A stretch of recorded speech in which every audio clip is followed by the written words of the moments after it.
And do you think men are the bigger pretender offenders more so than women? Pretender offenders. So to the first question, I would say I think it can be men and women. I think both can be impressionable in dating. I agree. But to the second question, Be careful. I know, but the reason I have to say that I do think it is mostly men who are the bigger pretender offenders is because there's just even in my own experiences, like well, I might be sharing too much here, but we said we were going to be open and honest. There's no such thing as sharing too much. Yes, Now, one of my siblings, I will not name who, he's married now, but he told me growing up, he was like, first of all, he told me, get off the dating apps because we are trash, is what he would say. And the second thing he said was like, I remember, this is hindsight. He was like, I remember being in high school, college. He was like, I was lying to girls. I was actively lying to girls. And it's because, you want something from that person. And so I feel like because men want affection, sex, whatever it is, I think that they can sometimes be the bigger pretender offenders because they just want one thing. And I remember being during the pandemic, I was in Clubhouse. Y'all remember Clubhouse? I feel like Clubhouse is really falling down, but that's another conversation. But I was in those Clubhouse chat rooms and I would hear men talk about how like, why would I tell you all that I want from you is sex?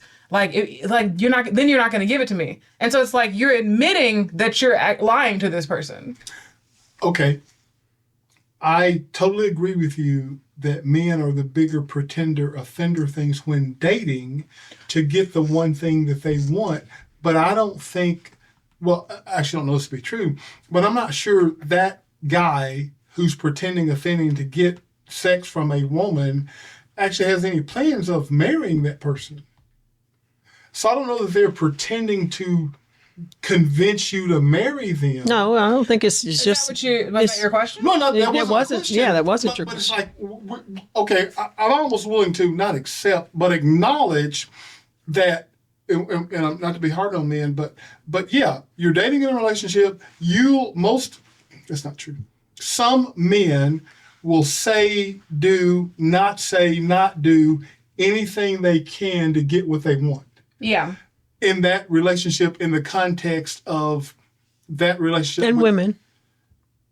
Well, I guess them being. First of all, women don't have to say and lie and pretend to get sex. Yeah, I think for the most part. Okay, well, you were being specific on just sex. Okay. So I get that offended. men have the reputation of doing that, but I'd have an example for how women. how did you end up married to that guy? I don't think you asked the question about marriage. We're Talking about dating and men being the bigger pretender offenders. You said dating. Dating.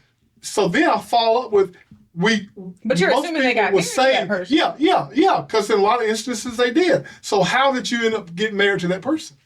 Well, I guess I'll use my own example, it wasn't, I don't feel like how do I say, not in the context of sex, I will say, or like he pretended or lied in that regard. But I do feel like the person that came to the U.S. was not the person that I met in Switzerland. Yeah, but I think you've already answered part of the whole question. The person came to the U.S. I talked to you earlier about what changed. What changed? Okay, fine. So he's in a country where his ability to speak Spanish and French is not, as far as I know, restricting him in any way. Yeah. He comes over here where he doesn't speak English. That's a big deal. Okay. He's not the same person. Yeah. So then that's not a good example. But to your question, how did they end up married to that person? I don't see that. I don't see that. You don't see that they married the person? Right. Yeah. Really? That's not their goal. That's not their goal. The goal is not marriage. I'm not talking about the guy. The goal. I'm talking about the girl.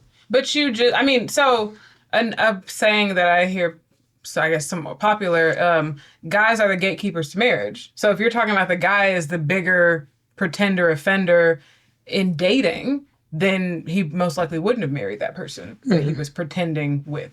Right. So I don't think, I don't know that we can answer that question. Okay. Now, if you want an example that I hear from guys about women being pretender offenders, Tell me. the example would be And again, this was a friend who did this. They would lie to guys about their interest to get free meals, like to go out, like get free dinner, or, and this was more like she was in college at the time, maybe fresh out of college. So sugar daddy. I mean, I don't know if it was that to that extent, but it's like he likes me. He wants to take me out to dinner. Yeah, I could use a free meal right now. Let's go. Well, why did you need to lie and pretend if I want to take you out to dinner? No, because they're not actually interested in that person. Right. Oh, so they're just not doing pretending that about other stuff. They're pretending about their interest in that person. Okay. Yeah, because they just want the dinner or the access or whatever it is. That's just a sugar. I wanted to keep this as balanced as possible. That's so I had to find an example. That's an old sugar daddy. I would have no intentions of being with this person, but they're giving me something. It's a benefit. I don't know. I feel like sugar daddy is very specifically defined. Just because he takes you out to dinner, I feel like there's a lot of other things. Yeah, they do provide other things. Okay. I will say one last thing. Another thing that I think that men will say women pretend about, and this isn't all men, but some men will say women pretend about their looks. Well, of course. The shapewear, the makeup, the eyes, the wigs.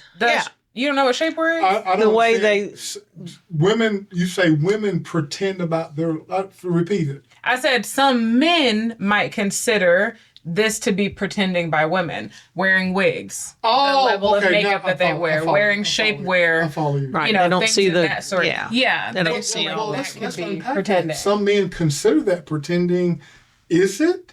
Now that's enhancing. Here's the tricky thing. You always want to put your best foot forward. Right, so that's enhancing. Put your best foot forward. But I guess that could lead to being the performer, where you always put your best foot forward. And he doesn't get to see that other true person. Yeah, that's the difference. Y'all remember A Different World when Dwayne and Whitley got married? Mm-hmm. Of course you do.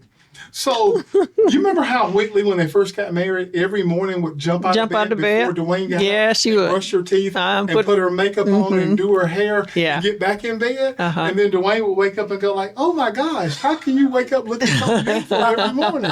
Okay, that's pretending. Yeah, I would agree. That's pretending. But now, the fact that you actually comb your hair and brush your teeth and put makeup on, is not that pretending. ain't pretending. Okay, okay. That's enhancing. I got it.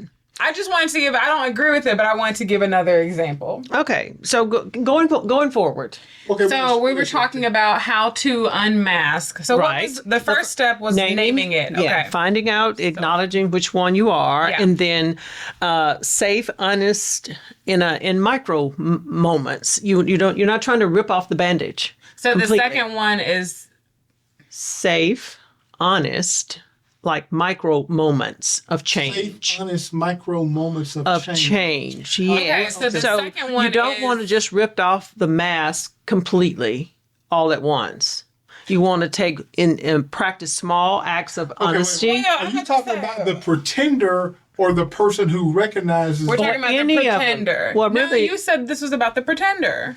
So the pretender wants to try to help themselves in safe micro moments and not try to rip off the mask all at once. Is that what you're saying? Yeah, I guess that is the general mindset. Yes. So the pretender in general, whether you're whichever one you are, you're still a pretender. So yes, that's right. When we talk about how to unmask, we have the first thing, which is naming it. The second thing is practicing honesty in micro moments. Yes, and I think that is about what I said on the previous episode, which is that you can have this newfound self-awareness and you have a new boundary or a new goal or a new mindset, but it takes time for your habits to catch up. So as not to overwhelm yourself and to contribute to you actually completely removing that mask, it's good to practice that honesty in safe environments and a little bit at a time. Sounds good. That's what I understood from that.